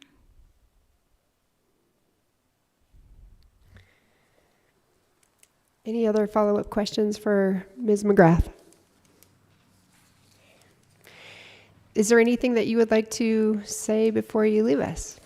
No, I just want to thank you. I'm not a great public speaker, but I just want to thank you for inviting me and letting me, voice my opinions and get to know my office. And because, like you said, not people know exactly what the auditor does, and I just appreciate you giving me the time. Yeah. Thank you very much for coming. We appreciate you. Thank you. Yeah. Okay, how are folks? Do we need a 5-minute or can we jump to the agenda? Go? Okay. All right. It's a lot of listening, so I'm conscious that we have to have our brains ready. So moving on, thank you all for presenting to us tonight. We appreciate you very much, and we know that it's a long haul, so we appreciate you. But moving along to our correspondence and study commission update. I have no correspondence that we received that I'm aware of, and I didn't make any notes last week because I spent the entire week doing minutes, so that's my report, is just doing the minutes. I did not reach out to the commissioners because all I did was the minutes, but I know that you sent, I don't know if everybody knows that, but Madam Chairperson has sent an email to the chairperson of the council. Yeah, so following the advice of the group here to reach out to Chairman Morgan, I did so this morning to say, how would you like to proceed? We'll see what he comes back with, and then hopefully we'll get them all here or mostly here, and we'll make that schedule happen. Also, with that, we did schedule, I'm just reading, we did schedule the MSU Law Center for April 21st, 21st, correct? I believe it's the 21st. Yeah, I believe it's April 21st. And so Dan will be here at the beginning of our meeting to do the presentation about city, county manager versus chief executive structure. And I hope to advertise that widely so members of the public can plan to tune in on YouTube or sit in the audience to hear that presentation, because I think it is the question of the hour, if you will. And so that I will be looking forward to that on the 21st. Anything else, Ms. Cohn? Okay. All right, moving on to unfinished business, our public outreach discussion. So Party Line, we're booked and you guys are ready to go. I'm excited about that. We will need some volunteers for May 21st, but I think it's okay to kind of wait it out and see how the next Party Line goes to see who would like to be on next. The op-ed pieces, we are definitely way too long on. I did reach out today to see if we can work with somebody from the Standard to kind of help us divide those up. And Mr. Steppen had said that he's willing to work on that, getting those out the door. I'm hoping that perhaps we can have a series in the Standard that will be informational. And then with the information altogether, I did reach out to Lindsay, who runs the Facebook page here for Butte-Silver Bow, and she is willing to help us. And she and I are going to get together to kind of look at what that means, if we need to have prepared things for Facebook or posts ready for her that maybe the independent contractor persons that we want to maybe talk to would prepare for her, and then she would push them out, or if Lindsay can create them for us and send them out. At the very least, she can start noticing our meetings through Facebook too, to say, hey, don't forget study commission meetings are on Mondays and you can tune into the YouTube and here's their link. And so she can start that right away for us. So that's good news. Butte-Silver Bow does have a public outreach person that's dedicated for that. Any other discussion on the op-ed pieces, or I kind of skipped ahead to discussion about marketing advertising? Okay. Moving on to number 3, the discussion of marketing and advertising contractor. Lori was able to pull for us the names from Karen, and we did reach out via email. I actually had a personal meeting with Kayla Lappin. We just happened to have a lunch date together. So, but all 3 said they would get back to us, and I was getting pinged in the meeting. So I think those are coming in right now. And I think what we need to do with that is really think about what we want from them, because, it's great to sit down and say, hey, can you do our marketing for us? When we don't know what that means, they're going to grow us a $100,000 marketing campaign. So perhaps we need to form a subcommittee, if we could, that would think about what exactly we need in our public outreach and marketing. And I know Ms. Casey said she would volunteer for such an effort. I'm happy to help with that. I'm going to be in and out over the month of May, just because of the workload at Ripple. But I don't know who else might be willing to sit on a subcommittee. I know Mr. Steppen has expressed some information or some desire as well. So we'd maybe have 1 more person or 2 more people, depending. Thanks, Raylene. So I would definitely want to be a part of that, just because of my media background. Yeah. But I would also, and this could give us a chance to come up, maybe brainstorm some ideas. I love what the Butte Archives is doing with their archival minute, and they have it on social media and on the Facebook page. And every week they're giving like a highlight of their display for the month or several months in a row. But it gives that connection, and even sitting down and having a little one-on-one or whatever. But those kinds of thinking out of the box kinds of things could be real beneficial to us as well. Mm-hmm. That was something that Lindsay Alt had mentioned as well, and that Butte-Silver Bow offers a podcast too. So perhaps we could be interviewed on the podcast at one time, or have minute stories or something that go out with that as well. But I agree with you. I like the ideas of let's get creative, and especially meeting our constituency where they are, which isn't necessarily getting a hard copy newspaper. So any ideas that are out there for that, I would love to hear. Mr. Denny. Madam Chair, and Matt sent a email just before this meeting. He had a meeting with Karen Corbin, who is Digital Marketing Solutions, so that could be another person that we would get a proposal. She is interested in providing a proposal for the marketing and public outreach plan, and also suggested that maybe we get a hold of Kelly Sullivan with BLDC, who also does surveys through SurveyMonkey and public surveying, so that could be another avenue. So if we are going to do a survey, which I think is a great idea, then maybe we can have Kelly help us. That is the three people. So it's Karen Corbin, Shanna Adams, and then Kayla Lappin at BLDC. Okay. Thank you. Yeah, and then I agree. The survey, I think, is another piece, and I've kind of, in my mind, put that into its own category because the survey is only as good as the respondents and how many respondents we get out of that. An idea that I've been throwing around is, we can employ interns from Montana Tech to take iPads and go out and get that survey data instead of expecting it to organically arrive in people's inboxes. I'm looking at you, Ben, and and have them respond. Because I honestly, it just is not effective. So if we can have, we can have events and we can go to where events are, that could be a very powerful way to reach out to our community instead of expecting them to just come to us. And then both Karen Corbin and Kayla Lappin have done excellent work with surveys and then being able to analyze and bring back the data. And I think Shanna has also done that with the Uptown Master Plan. So all three who've been recommended to us would be strong candidates. Yeah.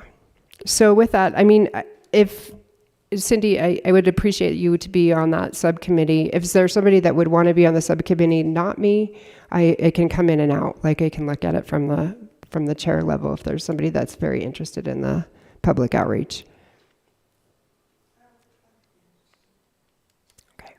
All right. So I will send out an email kind of getting everybody organized with that bit, and then we'll come back to the commission. We are on our timeline slightly behind. Our published timeline said that we would be looking at having our public outreach information developed March through April 2025. So we're just a little bit behind because we don't have anything developed, so to speak, except for that op-ed and getting that plan going. But I'm not worried about it. I think we can just get it moving. Ms. Shaw? And I thought, thank you, Madam Chair. I briefly talked to you too. By early March, we're supposed to be looking at the charter, which, physically from page 1 to page 17. But I don't know. We are getting all kinds of feedback that might affect the charter easily. We know a couple for sure. But just to maybe get our feet wet, so to speak. I don't know if we can put 30 minutes into a meeting and just do that, or I'll throw that out there. Let's move that one into new business because I'd like to have a good discussion about that if we could, because I'm conscious of mental awareness past 7. So any other comments or discussion about marketing, advertising contractor, or steps forward for public outreach? Okay, then the next item on unfinished business would be the format of discussions with the Council of Commissioners. And as I said, I reached out to the chair to see what his ideas were for including people. And then we had discussed that 12 meetings or 12 separate meetings or 12 separate times would be onerous, maybe. So let's come back to that conversation. What do we want to see? Like, what would you like me to bring to Chairman Morgan? Mr. Thielen? Madam Chair, yeah, with the 12 commissioners and the time it would take, and seeing as how we're kind of behind the 8 ball a little bit now, maybe if we could talk to the chair and the co-chair and get the input from them. Some of those commissioners are new. They don't really know what's going on yet, I'm sure. They're probably getting a good feel for it, but I don't think we have the time to talk to all 12 of them. I realize that they're elected officials, but I still don't think we have the time, and we will have to see what Commissioner Morgan has to offer. Ms. Dolan? Thank you. So respectfully disagree with my cohort to my right, just because they are all elected and they all have very unique districts. And if we are seriously considering and talking to each department head and elected officials about the structure of government in Butte-Silver Bow, I think it's imperative that we talk to each one to get their personal view of the, a fewer amount and the city manager versus chief executive. I think from their perspective, and I think we could roll through them quite quickly to kind of really maybe not 7 questions, but maybe 2 or 3 that are vital for their positions, and try and do 6 and 6, because I don't think it's going to be, a real, not a dissertation for a thesis, but I think it's just very important that we get their perspective from each part of Butte-Silver Bow. Ms. McCormick? Thank you, Cindy Perdue. I agree with you 100%. I think we need to at least provide them the opportunity, ask them. Some may not want to attend, and I also believe that we could do a reduced number of questions. I think one asking about reducing the number of commissioners, one about the city manager, and then just a blanket, what do you see are the most critical problems and how can we change things? Just 3 short questions. Of course, there'll be some commissioners that won't give short answers, but I think we had proposed to do 6 in a night, which would be a big night, but I think we should stick with that plan. All right, Ms. Shaw? I agree with my namesake over there with a Y. And Mary, I agree that each commissioner has their own distinct issues to look at. And we need to have John present it to them as an opportunity for them to be heard as commissioners. And they can speak on behalf of their constituents. So I think, we can play on a positive note instead of their coming before the principal or something like that. I think it's a great idea, and I do think it would flow pretty well. And there will be some that will not want to do it. I'm just saying. If they don't, that's their choice. So, what do you think? Think it's still doable with a dozen or so? I like the idea of targeting the questions that are germane to them. And then, of course, they can always add things that they think we should know about or hear about. I also liked the opportunity of giving folks an opportunity to write answers to those questions if they can't appear. Appear sounds like they're going to jail or something. I didn't mean it that way. So if they can't come before us and discuss it with us. And I also, ideally, if we give them enough lead time, they could speak to their districts and speak to their constituency and hear from their constituents. Because we all have opinions, but we don't necessarily know what the voters are looking for. We've heard from the voters who, like Karen so eloquently stated, are willing to tell us what they think. We haven't necessarily heard from others that haven't come before us to tell us. So ideally, if we give them until May or sometimes end of May, that might be a good amount of time for them. Other thoughts?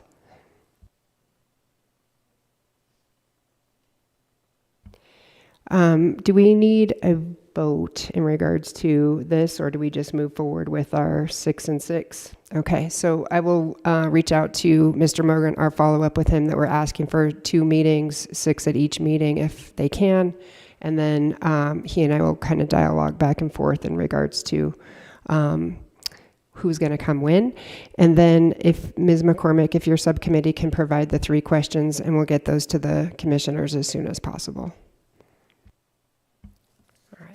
Excellent work. Thanks, you guys. I appreciate that. New business. So, Ms. Shaw, you had an item for new business. Thank you, Madam Chair. And, we're touching on the charter every time we meet. I mean, that's just the way we've been doing it. It's awesome. I I take notes after every meeting. I'm like, yeah, I hadn't thought of that.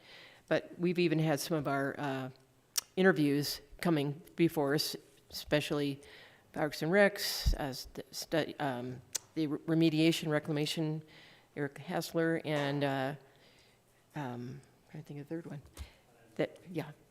They have IT. I was thinking they just don't show up at all in the charter, and the charter is basically designed as a blueprint, or I call it the Bible, and it's general for a reason, because we don't do anything until 10 more years, and so we have to be careful it doesn't like get so specific that every year it could change. But that was 20 years ago, and a lot has happened. So what we did 20 years ago was we just went from page one. We did like housekeeping, misspellings, things that just aren't appropriate anymore. They're outdated.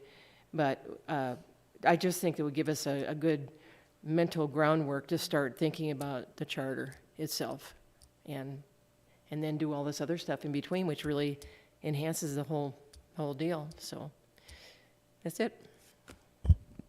So to clarify, in looking at our agenda, would you put the charter review, say, after conversations with the departments, in that order? Thank you, Madam Chair. I would recommend that we get our interviews done first, because they're waiting. And but before the end of the meeting, maybe just plug it in, maybe before unfinished business, and then we can go on to that. It probably doesn't really matter where you plug it in, but somewhere in the middle, so we're not exhausted by the time we start looking at the charter. And it's really pretty simple. We'll go through it fast. Mr. Dennehy? Madam Chair, I would suggest we put it down the agenda, probably after new business, and have a 30-minute review of the charter each meeting, so we can get through that. So I know 30 minutes isn't a lot of time, but I don't know if we'll need it. I think the charter's well written. I think that some of the questions that I think Cindy has provided, like, can we have your job description? Could that be part of the, term or definition for reclamation specialists as part of the charter, IT, as Cindy said. So, if we want to do that, I think we should take a half hour of our time and agenda and just start it from the first page and continue to move forward. So we'll at least get something going, and once we have all the information we need from the department heads and from the elected officials, we could plug them in as discussion. Excellent. Ms. Shaw? And just to add this, we really need our county attorney here for that. And I was going to ask we used to have our county attorney attend all of our meetings, and I think that's probably possibly hard on him. But every now and then I have a legal question, at the meeting. So I don't know if Matt's going to be able to do that, but he definitely needs to be here for at least that part of the meeting, because we'll have questions for him. So. I agree. He did reach out to me to ask if he needed to attend the department head meetings, and I said no, it was fine for him to spend time with his family in the evening on Monday night. But I agree, as we start the charter review, I think it would be important to have county attorney and Ruth here, because there are things that are, come up that are MCA that we cannot change as much as we might want to. Exactly. So we need his interpretation, I think. Ms. Dolan? Thank you. I totally agree, and I think it would be most imperative for our county attorney to be here after we go through all of the 17 pages and say, what do you think about this possible product? But if, in fact, we all know it's tough to get here every Monday night for someone who's not on the commission, but maybe he could outsource that to some of his deputies as well, because they're also well-versed in the code and law, and maybe they can rotate around until we get to the end and need his advice as the elected county attorney in Butte-Silver. That might also help him juggle schedules and just say, can we have your office help us each meeting, so we do have, because I know exactly if we have a question, we don't have someone here to answer it. So thanks. Yeah, excellent points. So starting next week with county attorney and Ruth or a deputy? Okay. I will make sure that we reach out to notify. I think he's on the agenda next week, maybe. He's coming up. Anyway, so he's coming up. So, all right. Any other discussion on charter review? Just, Mr. so, Dennehy? Kim, you'll add that to the agenda somewhere that says half-hour charter review. Thank you. Any other new business? All right. So we do not have a public hearing tonight. Any other scheduled matters? And how about public comment on anything not on the agenda but within the jurisdiction of the study commission? Mr. Vanderrob. Got to push the button here. I can find it.